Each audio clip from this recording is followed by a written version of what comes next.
د وایګل میډیا درنو لیدونکو د وایګل ادبیات خپرونې ته ستړي مه شئ.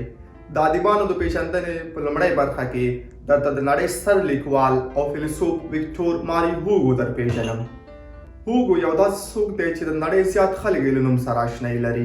نوموړی په 19مه پیړۍ کې د فرانسې او په ټوله کې د نړۍ هغه ستر لیکوال، شاعر، د رومانتیزم د ادبي مکتب سرلاری او ټولنیز فیلسوف دی. په نړۍ کې به لږې داسې ژبې وي چې د کوم اثر، نظر او فکر د پکې ژباړل شوی نه وي. هوګو د خپل 83 کلن ژوند په اوږدو کې د شعر، تیاتر، رومان، تاریخ، فلسفې او نورو برخو کې د 80 په شاوخوا کې اثار لیکلي.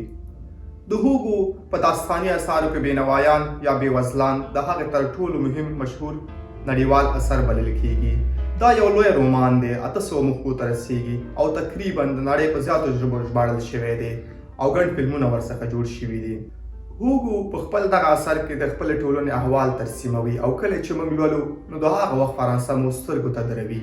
یو فرانسوي شاعر کاتول ماندس د هوګو په اړه وایي: هوګو باید په غوڅ نظر د خپلې پیړۍ لارښود وبولو. هوګو زموږ پلار دی او موږ هر څه له خپل پلار څخه زده کړي دي. ویل کېږي کله چې په خپله له هوګو څخه وپوښتل شول چې د فرانسې ستر لیکوال څوک دی، هوګو په ځواب کې ورته وویل: له بده مرغه ویکټور هوګو. ویکټور هوګو په کال 1802 میلادي کال د فبرورۍ په 26مه نیټه د فرانسې ختیځ ښار بیزانسون کې زیږېدلی. لارې جوزف لیوپولډ هوګو نومېده او د فرانسې په پوځ کې لوړ رتبه جنرال و. مور یې مادام سوفیا نومېده. وایي چې کله ویکټور هوګو زیږېد نو ډېر کمزوری او بېځانه و او هیچ چا دا هیله نه لرله چې ماشوم هوګو دې ژوندی پاتې شي، خو هغه ژوندی شو او داسې ژوندی چې تر اوسه ژوندی دی. ویل کېږي کوم وخت چې شاتوبریان هوګو ته د عالي ماشوم نوم ورکړ، په همدغه وختونو کې د شاتوبریان یو اثر د مسیحت نبو هوګو ته په لاس ورغی. هوګو دغه کتاب ولوست، سخت اغېزې ورباندې وکړ او بیخي پرې مین شو او تر دې چې د خپل یادښت پر دفتر یې ولیکل: غواړم یا شاتوبریان شم او یا هیڅ. هوګو چې کله 6 کلن شو نو مور یې ورته یو تجربه کار کشیش چې نوم یې مسیو لاریودو د خصوصي ښوونکي په توګه ونیو. د هوګو یو بل عادت دا و چې څه به یې ذهن کې راګرځېدل هغه به یې لیکل او د شپې به یې د تېرې ورځې ټول یادښتونه له ځان سره لیکل. دغه یادښتونو ته یې سرلیک ټاکلی و: غواړم یا شاتوبریان شم او یا هیڅ. هوګو په 1822 میلادي کال د اکتوبر په 14مه نیټه د عدالپوشي په نوم له یوې نجلۍ سره واده وکړه.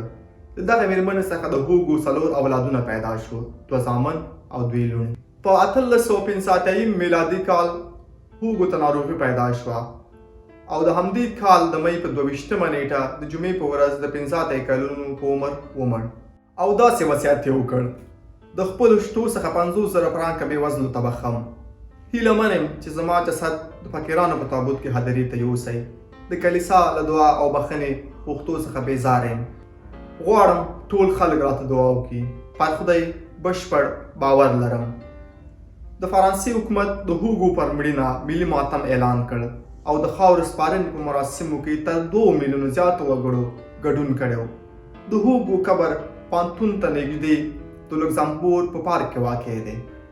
دا و د وایګل ادبیات لومړۍ خپرونه. مننه چې تر دې دمه زما ملتیا وکړه. تر بیا چې زه فواد اکبري د نوي سکالو سره ستاسو درانه چوپړ ته حاضرېږم. ښې چارې.